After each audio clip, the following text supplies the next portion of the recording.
Yo, what's up mga ka-Jeep Trip at mga ka-Jeepers? Nandito tayo ngayon sa Imus, Cavite, yan, sa tarima naman ng Milwaukee Motors. At syempre, atin naman re-review ng specs nitong isa sa mga legendary Jeep biyahe sa biyaheng 13, Imus, Cavite. At syempre, siya rin ay car show participant way back 2013 and 14. Ayan, ang Kim Jeepney.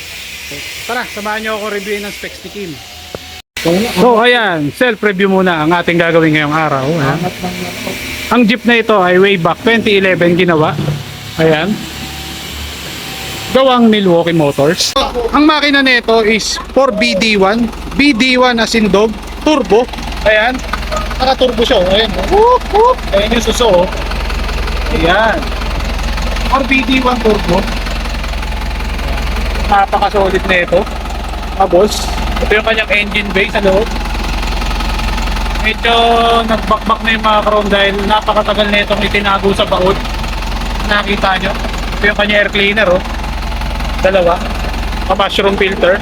Ayan. Okay. Then yung radiator niya may takip din. Stainless. Okay. So all goods. Yung bukasan nyo parang butterfly type, oh. Ayan. Okay. So kabila, bubukas din to, alam ko. Ayan. Check natin. Yun, oh. So ayan. 4BD1 ang kanyang makina. Napaka-solid mga boss. Meron siyang totit. Siyempre, yung lampara na medium. Ayan. Etong jeep na to ay sumasali sa mga jeep show at saka car show way back 2011, 2012 at hanggang 2013.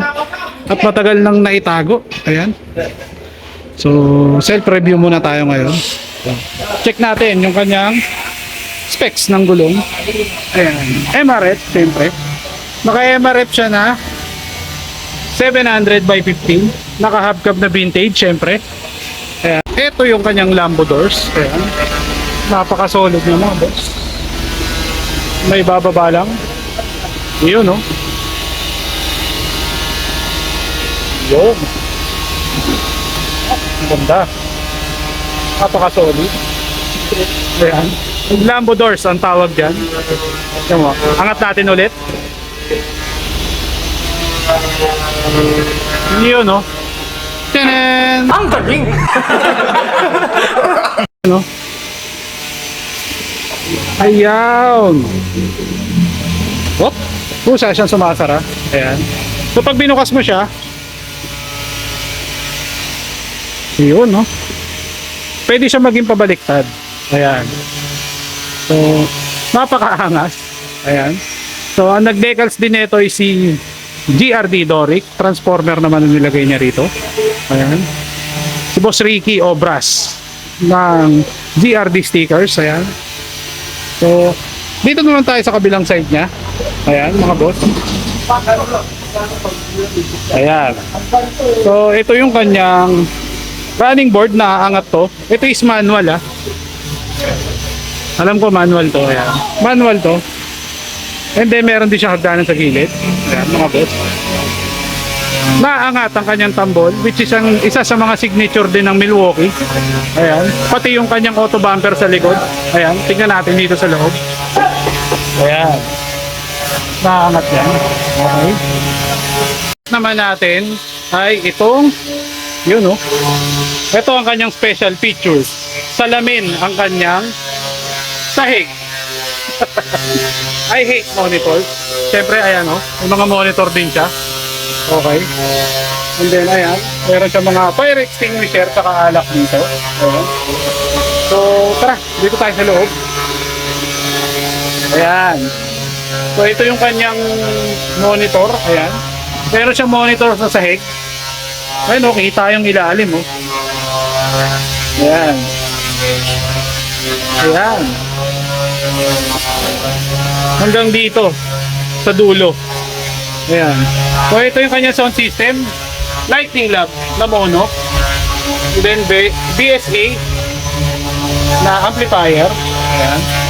Ayan yung kanyang mga ampli. And then yung speaker niya, alam ko. Ayan. Ito ang kanyang speaker.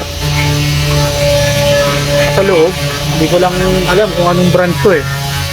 Pero parang digis lang siya. Ayan. So ang jeep na to is pwede ka mag-video okay sa loob. Ayan. Meron siyang ayan, oh, microphone para sa mga gustong kumanta.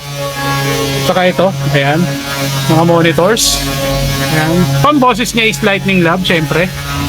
Ayan. Dito tayo sa kanyang interior. Wow! Naka fiberglass na manibela. Ayan. Okay. And then shift knob na crystal shift knob. And then Pioneer na head unit. Ayan, oh. Ayan. Pioneer na head unit. Okay. And then bright yung kanyang mga upuan. Actually, matagal na naitago to. Ngayon lang ulit nilabas, kaya natempohan natin kay Milwaukee. Ayan. So, balik tayo rito sa kanyang special features. Sa mga nagtatanong kung hindi ba delikado, ito po ay pang show lamang.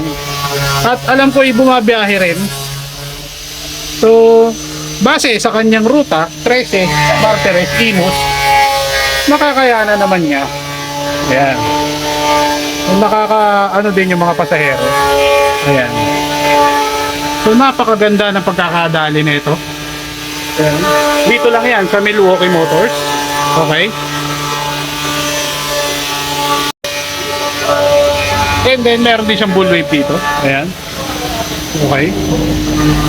So, napaka-solid nito mga boss. Ayan, oh. So, meron pa isang ginagawa rito si Milwaukee. Ayan. Medyo patapos na dahil medyo makinis na rin yung kanyang siding. Ayan. So, ito. Balik tayo kay Kim. Ayan. So, all in all, napaka-solid ng pagkakadali ng jeep na to. Ayan, oh. Pati yung kanyang side mirror. Pang kotse na rin. Okay. Actually, nung ginawa to, 1.5M ang inabot. So, hindi lang siya basta jeep. Ayan. Customized, fully customized jeepney. Nagawa ng Milwaukee Motors. Ayan. So, 1.5M. So, sa ngayon, kung magpapagawa kayo, alam ko hindi na ganun yung presyo. Medyo mas mataas na ngayon dahil mataas na yung mga materyales. Ayan. Okay. So, napaka-solid na ito, mga boss. Ayan, oh. Okay.